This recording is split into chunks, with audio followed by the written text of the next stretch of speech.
listening to the X-Zone Broadcast Network, www.xzbn.net. Radio's authority on the world of the paranormal and the science of parapsychology, celebrating 25 years of broadcasting around the world and to the great beyond.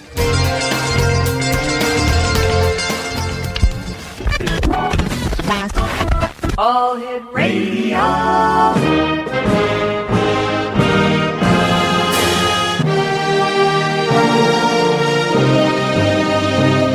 Welcome to the X-Zone, a place where fact is fiction and fiction is reality. Now, here's your host, Rob McConnell.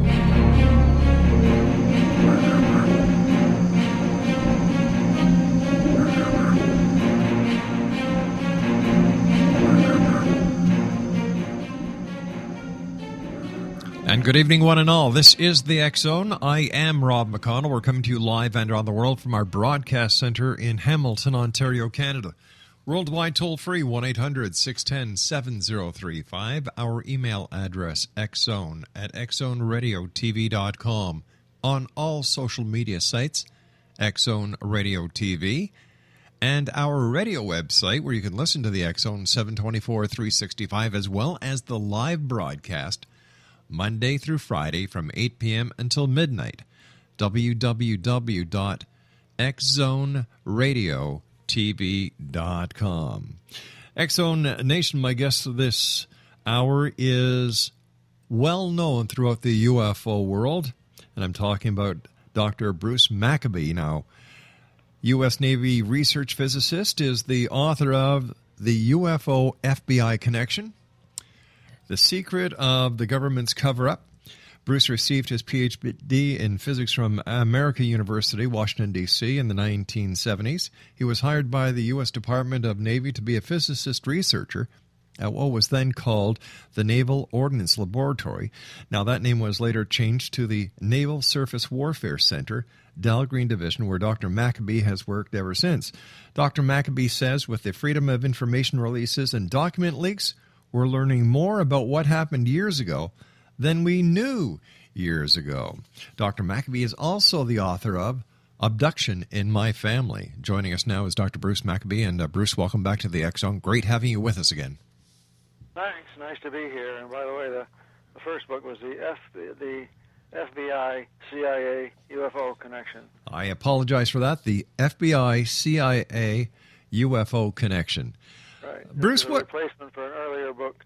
I had a book that came out in 2000 called The UFO FBI Connection, and I have revised and improved on it and added in. It's never before published. My experiences with the CIA makes up the last third of the book, so it really is a bigger book than the original one.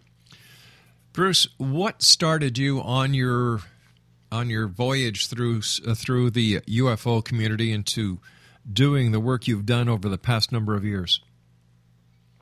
Well, I, living in through the 50s, knew something about sightings of strange things in the sky, and I read a book, The Report on Unidentified Flying Objects by Captain Edward Ruppelt, who was the first director of Project Blue Book. His book came out in 1955, and by the time he got finished with his book, you could see he was sitting right on the fence, and it would only take a feather to blow him over onto the interplanetary side, but he never actually came out and said that. I read the book, sort of did a summary of it for a school project, and probably forgot about the subject for another 10 years. Mm-hmm. And then in the latter 60s, when there were sightings in 1965 and 66, the 66 flap in Michigan, that caused the Congress to direct the Air Force to support an independent investigation, an investigation independent of Project Blue Book. And for a couple of years there, it was okay to go around talking about UFOs without having a bag over your head. But then in 1969, the result of the so-called Condon Committee, the University of Colorado study, was published, and Condon said there was nothing that was really unique about UFOs, no threat, and no indications of advanced technology. So basically, he said that we spent a lot of money, $500,000, didn't learn anything, and that sort of made it look like UFOs went away and wouldn't come back. But by that time I had joined a UFO group, so I knew that there were sightings going on. And then in 1973, in the latter half of the summer, we're back. Yeah. A big flap of sightings. The two most famous ones being the Hickson Parker abduction, Pascagoula River, Mississippi, and the Larry Coyne helicopter case over Ohio. And there are, of course, a bunch of other cases throughout the southeast and into the Midwest. At that point, I decided, well, I had read some books. It didn't seem to me that all the people who made these claims of seeing weird things were all crazy nuts, hoaxers, and they weren't all misidentifying stuff. But I couldn't prove that one way or another. So I decided to join a UFO group and have access to information that most people didn't have, in particular in the NICAP files. I joined the National Investigating Committee on Aerial Phenomena, which died 10 years later. But by that time I was pretty well involved in investigations of various types, like the Gemini 11 photo case,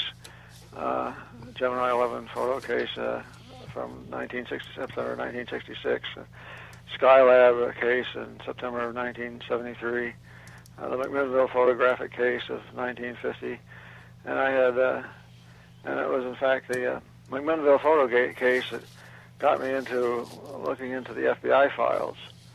I had been researching what the testimony of the Trents, Paul Trent and his wife, having to do with the two photos from McMinnville, Oregon in May of 1950. And I found out that Paul Trent had claimed that the FBI had come to visit him. Well, now, the FBI, the Freedom of Information Act became effective in 1975-76 timeframe. So I decided to write under the Freedom of Information Act a letter to the FBI to see if I could get any information on Trent. And sort of as a bypass thought, I said, oh, by the way, if you got anything on UFOs, please let me know. I didn't expect to get anything because the only mention of the FBI in the known history at that time, what was known of the history, was in Ruppelt's book written in 1955, where Ruppelt said that the FBI had never been active in UFO investigation. Well, he didn't know, and neither did most of the other FBI people. See, the FBI acted like a black hole. Information went in and nothing came out.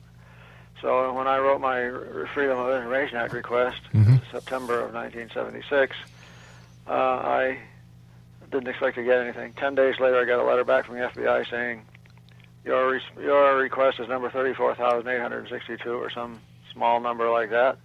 I figured, well, maybe I'll learn something by the next decade or the next century.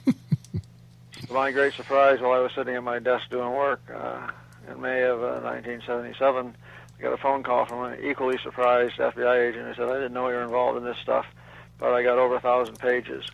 Turned out to be 1,600 pages, which, by the way, are now on the internet on the FBI.gov website.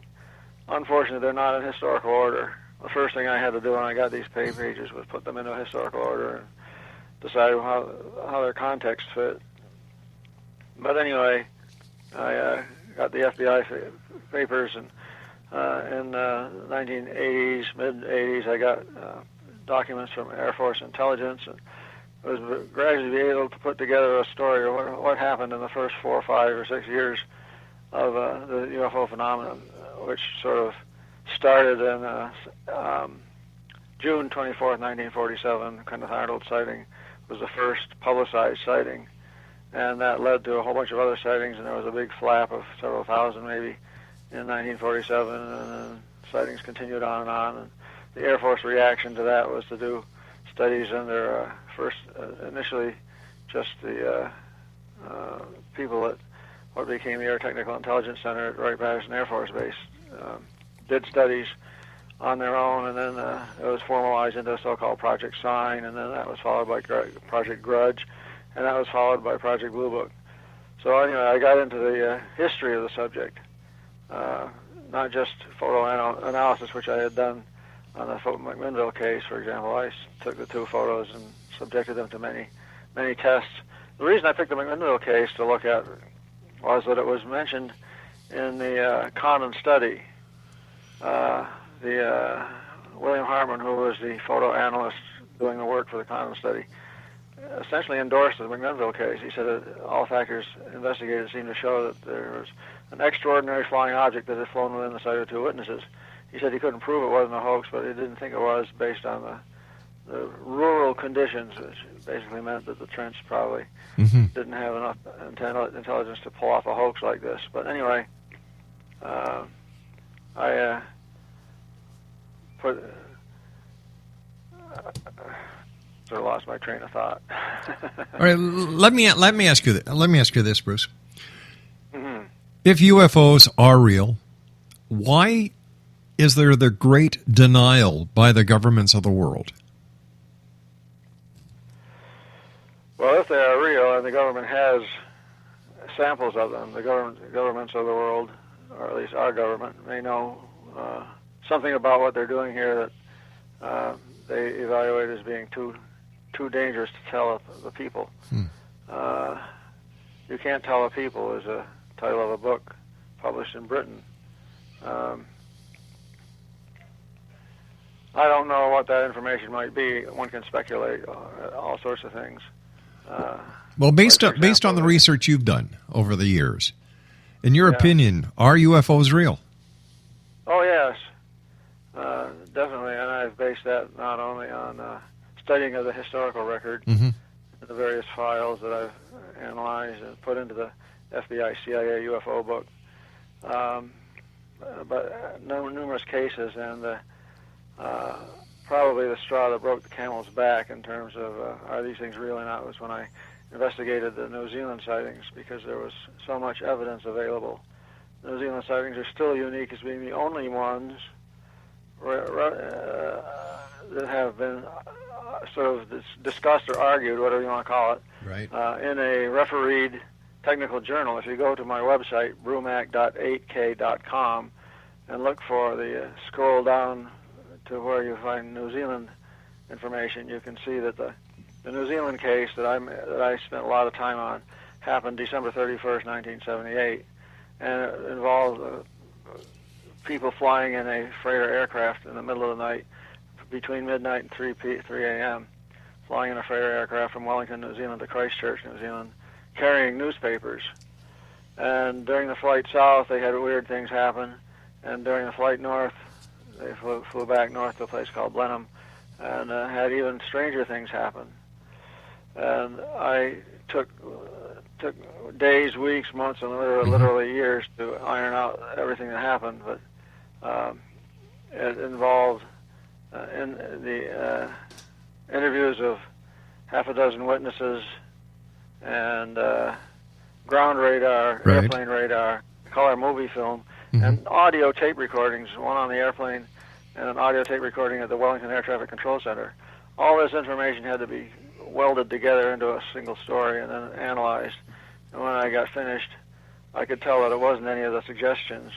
When these sightings first made it into the news, early morning, December 31st, 1978, skeptics from all over the place began dumping out proposed explanations, none of which turned out to be good, and that plus the extent to which skeptics would go to get an explanation convinced me that they were trying too hard. And in particular, in the New Zealand case, there was one sighting involving 30 seconds worth of color movie film that absolutely could not be explained. And one guy, some of you may remember Philip Glass, sure, who published in his book, 1983 book, UFOs the Public Deceived, and that book was aptly titled because he deceived the public. He argued for a particular explanation to one of the New Zealand sightings, and I was able to prove that it was completely physically impossible for his explanation to be correct, based on the physics of the case, optical physics. Something like that rarely happens. But anyway, by that time, I was convinced that these things were real, and after that, it was just sort of massing more evidence on top of other evidence. Bruce, it's kind of interesting that the investigation of the New Zealand case is what connected me up with the CIA. And the story that I tell in my FBI CIA UFO book as the follow-on from that, starting in 1979. I had connections with the CIA for 15 or so years, and wrote up a bunch of stuff in the book that happened. We can go into some of the other things. Sure, but I'm really interested to know what, without giving us all the details in your book, what is the connection? When we're talking about the connection between the FBI, CIA, and UFOs. Well, first of all, the FBI file in July of 1947, soon after the Kenneth Arnold sighting and a bunch of sightings that occurred after that. Right. The Air Force contacted the FBI and asked for help in investigating witnesses.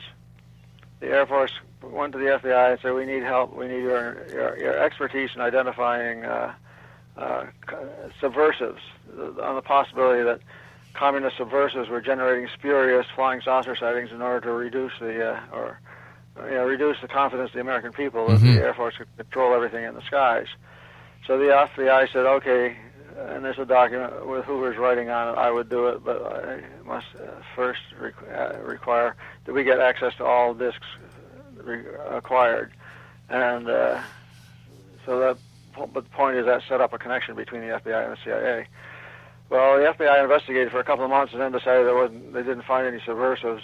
They decided to get out of the direct investigation. However, as I mentioned earlier, the FBI was like a black hole. Information went in and it didn't come out. And once they had established a connection between the FBI and the CIA and the Air Force sent the FBI stuff and told the FBI things that it didn't tell American people.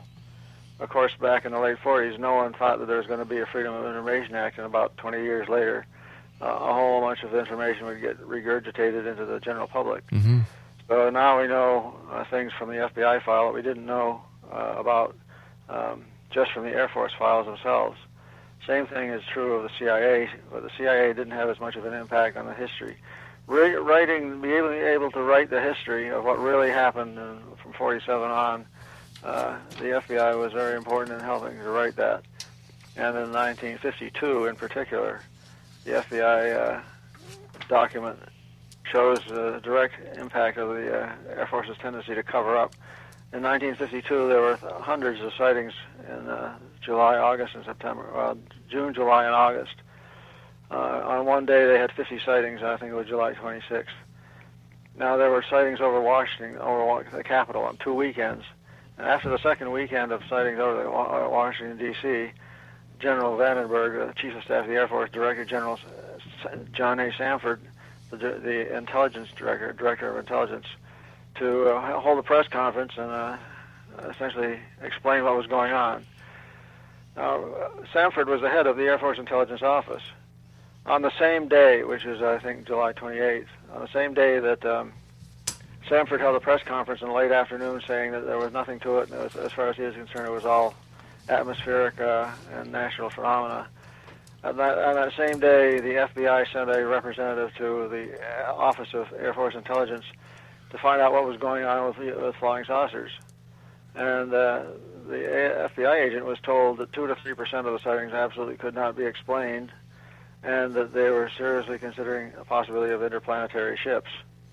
Now, if General Sanford at the big press conference had said, "Oh yes, by the way, we're seriously considering interplanetary ships," the lid would have blown off, and the whole history of the subject would have been different. But instead, Sanford essentially nailed the lid on the coffin of the ET explanation, and from then on, the press was happy to make fun of witnesses and basically poo-poo the whole thing, and we're still living in that situation, the subject being treated like it was nothing. Tell me, Bruce, what do you think happened in Roswell, New Mexico, going back to 1947? Well, I have not been a Roswell investigator, but I basically believe Jesse Marcel Sr. when he first started telling his story back in 1979, 1980, that there really was something that crashed there. Mm-hmm. But the book, the FBI CIA UFO Connection, starts right off putting Roswell aside. I basically say, I can prove that the UFOs are real, but I don't need Roswell to do it. So you can take your Roswell discussions elsewhere, And I'll just stick with the totally documentable evidence based on what Captain Roosevelt said in his book, plus all the FBI documents and the CIA and the Air Force documents. You may remember the term estimate of the situation. Yep. Now, that was written in the summer of 1948 by the guys at the Air Technical Intelligence Center, where they were experts in back engineering stuff. And you have to understand that these people were not dumb. They knew what they were doing. And they concluded that the only thing that made sense at all was interplanetary craft. And they took that explanation and wrote it into the legendary estimate of the situation and sent that to General Vandenberg, the Chief of Staff of the Air Force. And he kicked it back, essentially for lack of proof, he claimed. And so these gentlemen went up there to the office of Vandenberg and tried to talk him into accepting their position. And I understand these guys were the experts working for Vandenberg who came up with a conclusion that nothing could explain the sightings except extraterrestrial craft. Not all sightings.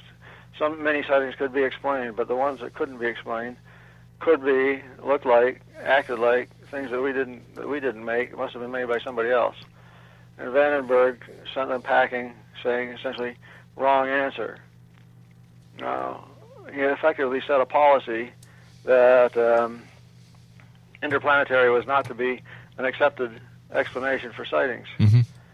Up to that point, the people who were doing the investigations of the various sightings had a number of possibilities. They could say, well, were they Russian? First of all, were they our objects? The FBI was told directly by the Air Force that they were not our objects. Well, were they Russian objects? Well, they didn't think they were Russian because if they were Russian, they were top secret craft made by Russia, and no country that was in a mark of sanity would send their top secret devices into an area over a foreign country where they might crash, and the foreigners would get, being us, would get the technical secrets of whatever was flying. So they ruled out us, they ruled out the Soviets. That left misidentifications of various types of things, hoaxes, delusions, and interplanetary as other possible explanations. After you ruled out the American craft, Soviet craft, not a misidentification, not a hoax, not a delusion, and you're left with interplanetary, then you've got something new. Well, Vandenberg effectively set a policy that interplanetary was not an allowed explanation, so that forced the guys to go back and try to shoehorn the sightings into misidentifications, hoaxes, and delusions. And I put into the book a number of cases which obviously were neither hoaxes nor delusions nor misidentifications. And I think the people who were doing the investigations for Project Sign, Grudge, and Blue Book also knew that they were essentially putting the wrong, forcing these sightings into explanations that didn't make any sense. But they did it anyway, and so they were able to tell the general public that, well, we've been investigating sightings, and we have found some we couldn't explain, but we haven't found anything that was a threat or that was new technology. And with respect to the unexplained sightings, they always said, oh, yes, and by the way, if we had more information about these sightings, we could have explained them too. And that result being the Air Force was able to explain everything away, and the press and the general scientific community was happy with that, and people went on about their daily business. Only the witnesses were the people who were really bothered by UFO sightings. Right. In your opinion, after having been one of the most reputable UFO investigators that has and is still around, who do you think, Bruce, the men in black were? Were they FBI? Were they Office of Naval Intelligence? Were they extraterrestrials? Who were they? Well, the only case that I've run into personally that involved a witness who claimed to have something like a Men in Black experience was Ed Walters in Florida in Gulf Breeze case. Numerous sightings there, and he said that in January of 1988, while he was home one evening, two guys knocked on his door, and he opened the door, and there's two guys there standing in Air Force uniforms.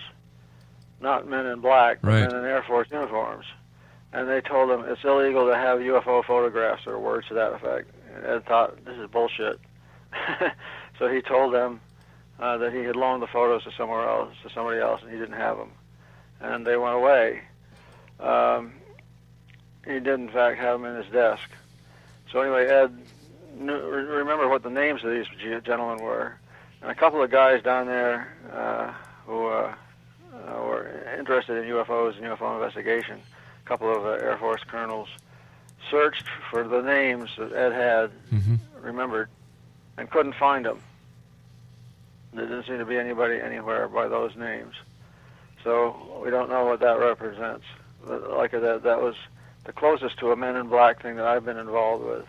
Rex Heflin in Los Angeles area in 1964 had a sighting, or 65, and he talked about having his photos analyzed at the El Toro Marine Base and other things. And then one night, some people they want to look at his photos too. The photos were actually Polaroid pictures, and I think there was a lady involved and a man or something like that. It's been a long time since I read the story, but the point is, here's where somebody comes, asks if they can borrow the pictures. If Rex says sure, and he then loans them to them, and they then disappear from the face of the earth somehow. Gosh. Now, the original Men in Black story, what's his name? I can't think of the guy who generated it originally. May or may not be true as far as people trying to convince UFO witnesses not to talk about what they're seeing and so on. But I wouldn't be surprised if the Air Force had done something like that. Whether it depends a lot on what you think the credibility level and information level of a particular sighting is. Right. You're not going to get a Men in Black experience if you simply see a light moving through the sky. But if you see an entity coming through your bedroom window, you might. All right, Bruce, please stand by. You and I have to take a short break. We're going to be back as soon as we can. Exo Nation, my special guest this hour is Dr. Bruce Maccabee. His website is www.brumac.8k.com. And that's the number 8k.com. brumac.8k.com. Let's see, there's 2 new books out. The FBI-CIA UFO Connection, and another book that we're going to be talking about when we come back from this break, Abduction in My Family. This is the X Zone. I am Rob McConnell, and the X Zone is a place where people dare to believe and dare to be heard. It's a place where fact is fiction and fiction is reality. Starting Sunday, February the 8th, the X Zone will be in Belgium on English radio. Another country in the European Union to add to our belt. Plus, exciting news. A network that we have been on before. We are going to be going back on to this network with a number of our great friends. And that's coming up either the end of March or the beginning of April. I am so excited about this. This is the X Zone. I am Rob McConnell. Dr. Bruce Maccabee is our guest once again. Bruce's website is brumac.8k.com. We'll be back on the other side of the short break. Don't go away.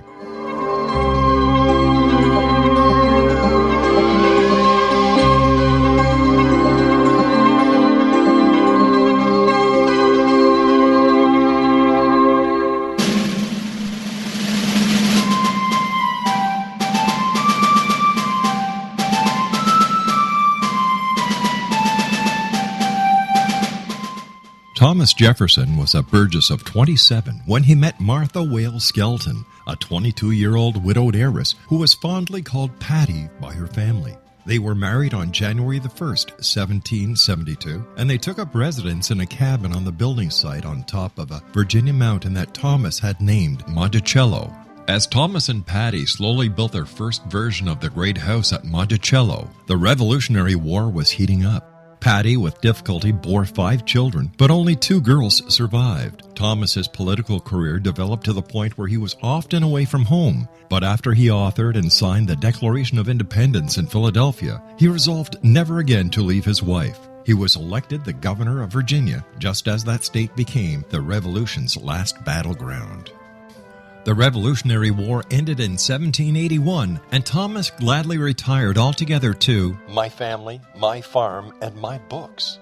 But Patty continued to want to bear her treasured husband a son, and late in the summer of 1782, she died of kidney failure at the age of 33, 4 months after having borne yet another girl.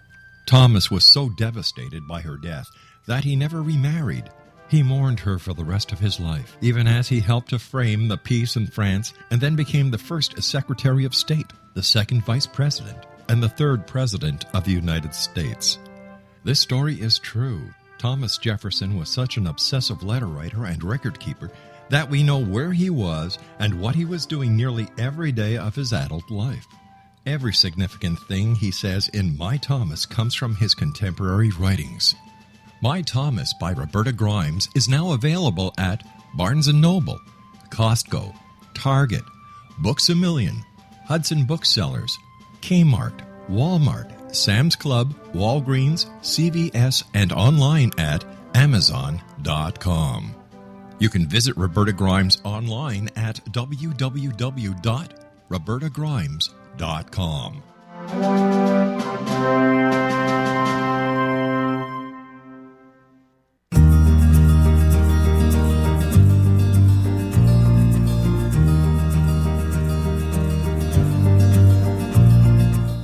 While science pursues fact, magic accesses the quantum level, bridging random facts to form truth.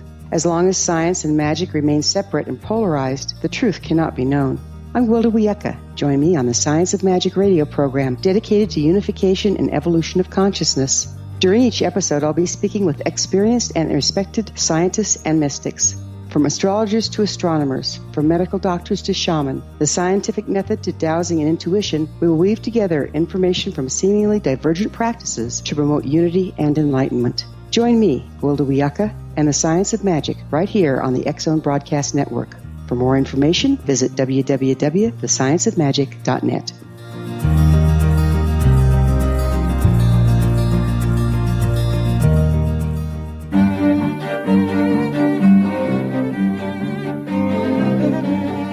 Good real estate websites are not just about showing listings, but offering visitors valuable information about neighborhoods, market statistics, tips, and personal insights. Luckily, you will find that on Roost, but you won't on many other real estate websites in Budapest. That's why we created Roost. Roost is a website with tailored results for the foreign investor, curated by Hungarian-loving expats who found their home abroad and decided to roost in Budapest. Let Roost help you get started on the right foot.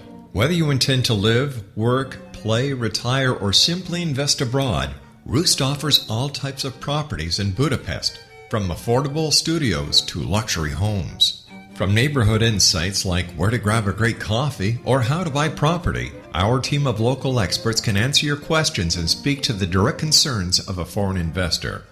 Buying foreign property is an exciting and complex adventure. It can also be very time-consuming and costly if you don't have the best information and resources at hand. Roost provides professional real estate services and assistance to an international clientele of foreign property investors and rental apartment owners in Budapest. For more information on Roost, visit their website at www.roost.co. That's www.rooste.co.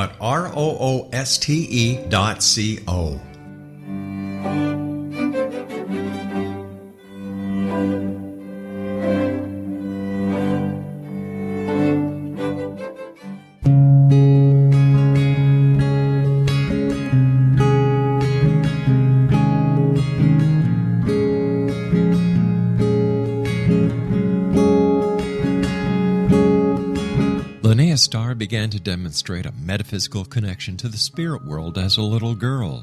Her family noticed the connection, but it was a great-grandmother who told the family that Linnea was indeed gifted. The great-grandmother, who was also gifted, felt that Linnea had indeed inherited these attributes.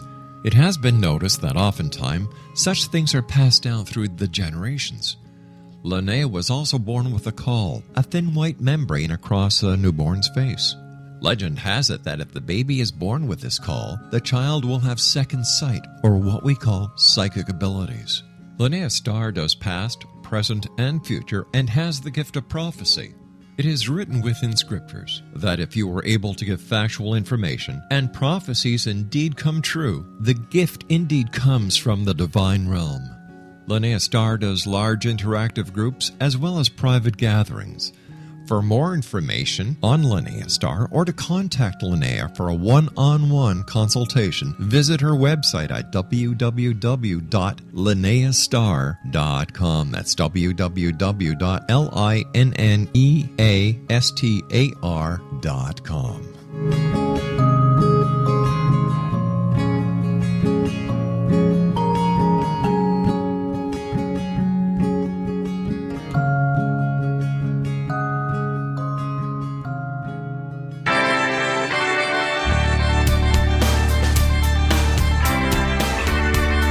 Listening to the X-Zone Broadcast Network, www.xzbn.net, radio's authority on the world of the paranormal and the science of parapsychology, celebrating 25 years of broadcasting around the world and to the great beyond.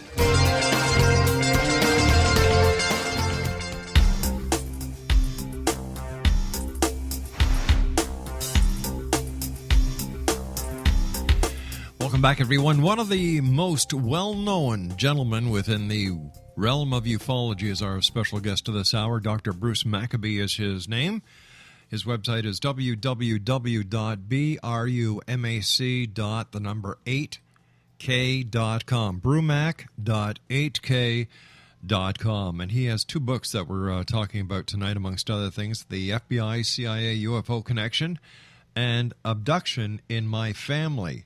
Joining us again is Dr. Maccabee, and Bruce, it's always a great pleasure talking to you. When it comes to people who have been so active within the UFO community, you are one of them.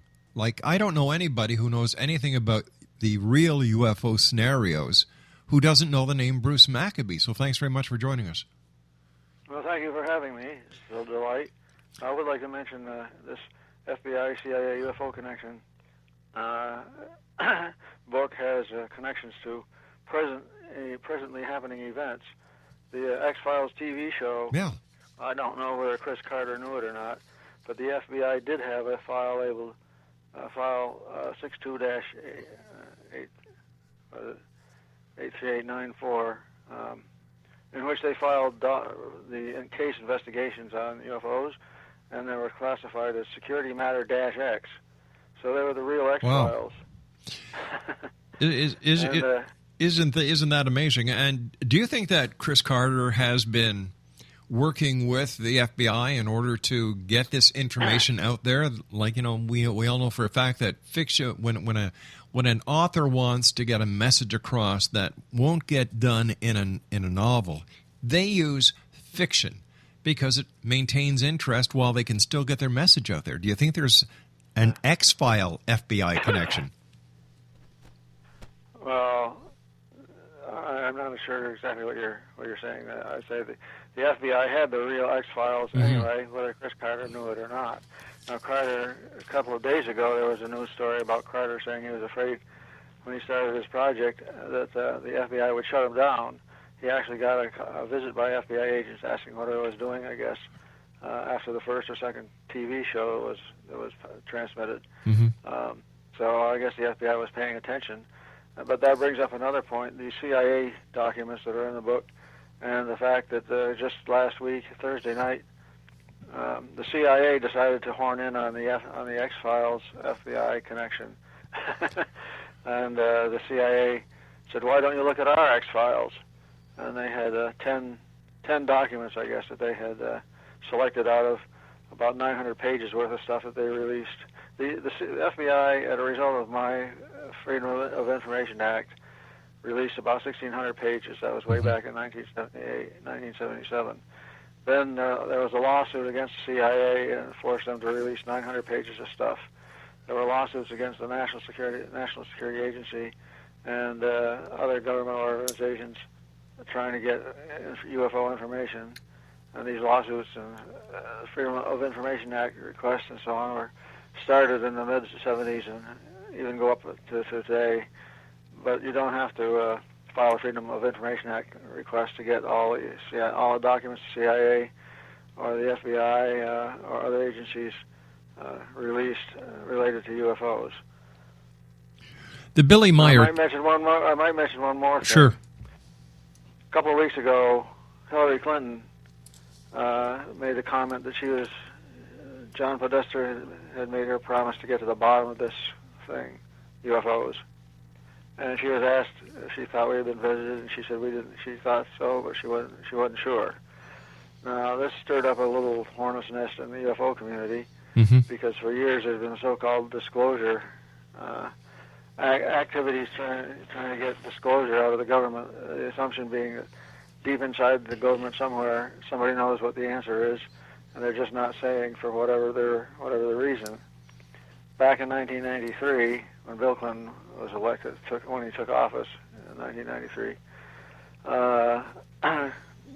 Lawrence Rockefeller and some people decided to see if they could get the UFO subject before President Clinton and get him to order a disclosure of information. And in order to get to Lawrence Rockefeller, being a multi-billionaire and a big contributor to the Democratic Party, could have had any access he wanted to the Clintons. But this involved some sort of science. Lawrence Rockefeller wasn't completely up straight with what was going on when he first contacted John Gibbons. Gibbons was the science advisor for Clinton, and I was told that Lawrence Rockefeller wanted to get half an hour with Clinton to discuss advanced transportation or something. I forget exactly. He didn't come out and say what it was. And Gibbons said, "Okay, but you'll have to be more explicit than this very general topic." And at that point, Lawrence Rockefeller admitted that he wanted to talk about UFOs. And according to a contact I had in the CIA who knew what was going on, Gibbons his jaw nearly dropped to the floor, and he was scared. He didn't think he'd lose face, as it were, if he proposed to talk, that somebody's going to talk to Clinton about UFOs. Well, it turned out that this meeting did go off, but before it occurred, I was asked to write a briefing for Gibbons so he would know something about UFOs. This briefing is in the book. The history behind it and the briefing itself are in the book. Oddly enough, when documents started to come out on this as a result of the Freedom of Information Act several years later, documents related to this Rockefeller disclosure process failed to turn up my briefing. So I had to send, you may be familiar with Grant Cameron's presidential UFO page on the web, where the Rockefeller disclosure process is all given date by date. The documents that were released under the Freedom of Information Act released by the White House. So anyway, at the very beginning of the disclosure, Rockefeller disclosure process, you have my briefing paper, and anybody can get the book and read what I wrote and decide whether or not I made a good case for release of UFO information.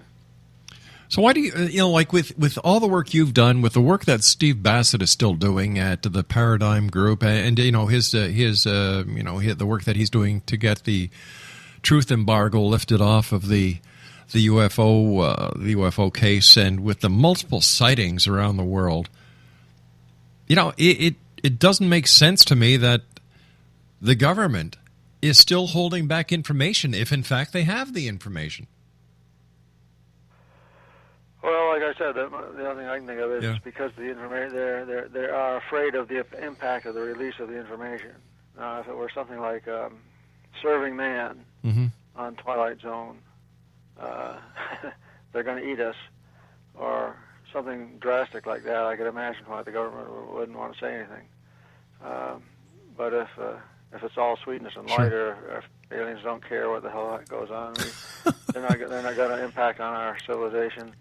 I would think I've often viewed myself in a sense as a lawyer arguing in behalf of the witness, because the witnesses were, years ago in particular, maybe not so much now, but treated as if they're idiots or crazy or deluded or something like that, perfectly normal people. It's no wonder that abductees didn't like to come forward with their abduction stories, because they'd be called nuts.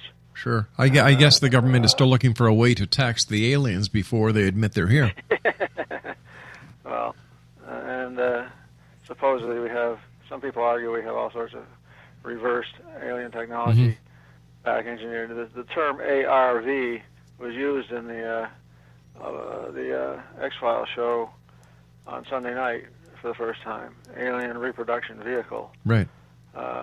Which supposedly was a human-built vehicle based on alien technology. And various people run around saying that the government is holding back free energy and other things that we've somehow managed to learn from the aliens. I don't necessarily go for any of that. I like to stick to what I can document. Sure. Speaking about what they're real, but exactly what's going on, I don't know. Yeah. Speaking about experiences, you yourself had a UFO experience, and I was wondering if you could share it with our listeners. Well, I was in Florida. There had been hundreds of sightings in the Gulf Breeze area of Florida, near Pensacola, way back in the latter 80s. And in 1991, they started getting sightings of red things flying through the air. Red bubbas, right? Yeah, right. Sometimes they have them every night for a week or so. And over a period of about 2 years, they cataloged 170-some sightings. Well, at first there were red lights moving through, and these red lights would suddenly stop and flash white. My first thought was, well, somebody's doing some pyrotechnic stuff. But this is pretty dangerous to be flying flares, red road flares or whatever, over a populated area, especially like Florida, where you can get a lot of dry grass and so on. But anyway, they were single lights that were flying along, or traveling along, sometimes against the wind. And then in September of 1991, suddenly it became rings of light. And when they started seeing rings of light, I figured, I was living near the Washington, D.C. area. I figured it was time to fly south and see if I might be able to see something. At the very least, I could interview the witnesses and get an idea of what was going on.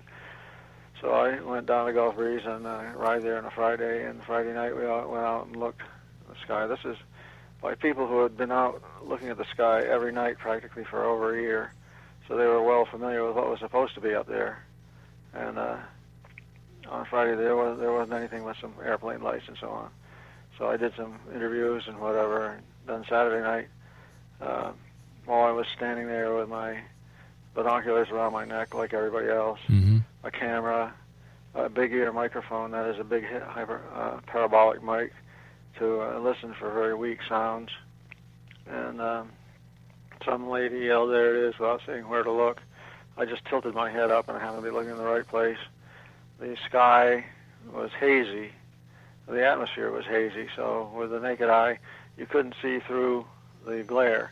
There was a football game or something going on in a high school athletic field about a mile away, and that was putting a lot of light up into the atmosphere along with the city lights of Gulf Breeze. And so you got this glare of fog or mist up in the up above you a few thousand feet, and you couldn't see through this layer until you used binoculars, and you could see stars through it.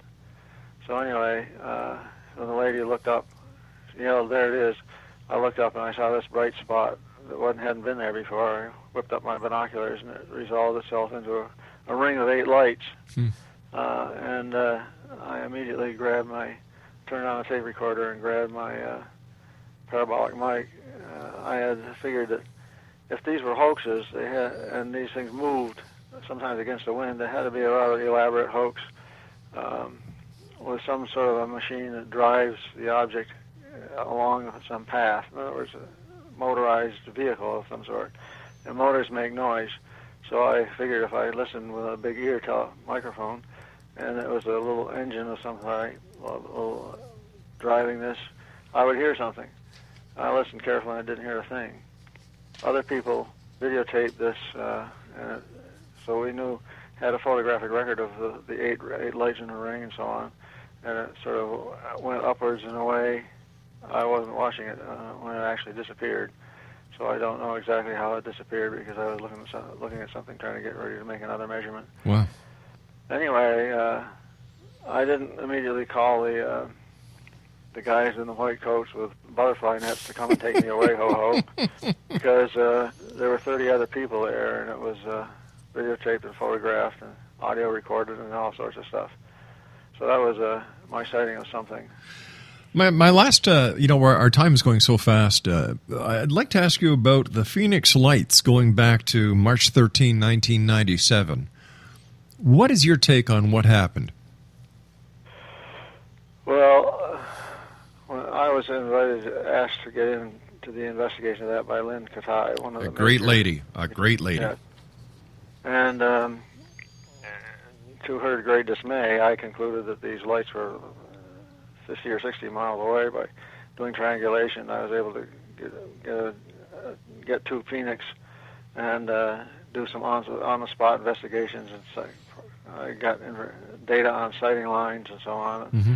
When I put them on a map and plotted them out, it looked like the sighting lines crossed not far from the Goldwater training range, 60 or 70 miles southwest of Phoenix. The witnesses had thought these lights were right over Phoenix, but the triangulation made it clear that they were way south of Phoenix. So the bottom line is, the lights that were in the video was primarily 3 or 4 people at about 10 o'clock that night. Now I've reanalyzed Lynn's video, mm-hmm. and I can't say for sure whether the lights in it were in her video were above the mountain line or down below. If they were down below, then they were could have been some unusual lights. I don't know what. If they're up above the line of the mountains, then they could have been a long distance away. So that's sort of a hung jury right there. Wow.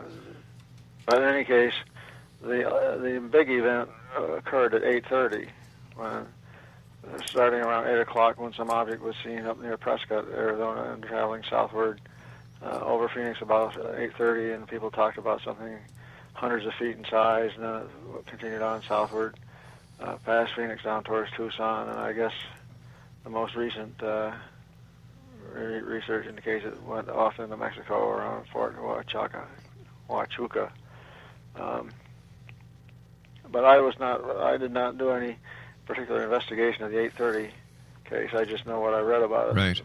My total time was 100 and some hours, I would say, I spent on doing the triangulations, because the data aren't just handed to you in a neat data set.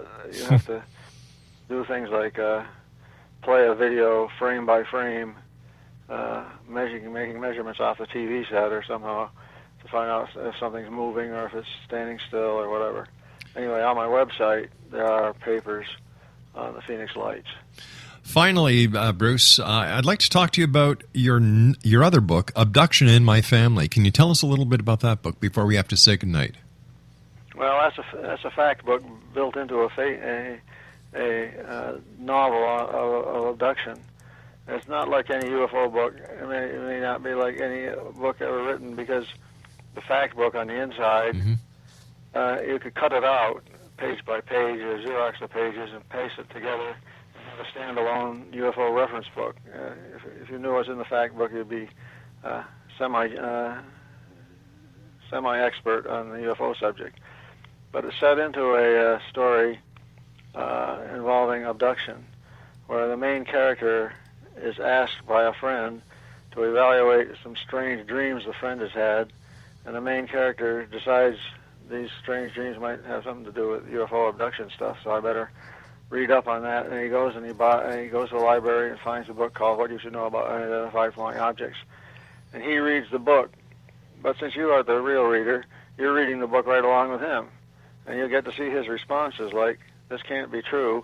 If it were true, I would have known about it already. Various standard skeptical responses are built into the story. They're all sort of like logical responses to being told something as bizarre as UFOs are real. Mm-hmm. And then at the end of the book, there's a big philosophical discussion about what does it all mean, what do we do about it, and so on. So it's a unique UFO book. And where are these books available? Are they available on your website at brumac.8k.com? No, people should go just directly to Amazon, either paper or ebook. Bruce, I want to thank you ever so much for coming on the show tonight, and I'd also like to thank you. I'd like to thank you for all the great work you've done over the years. It's been a pleasure and an honor talking to you again.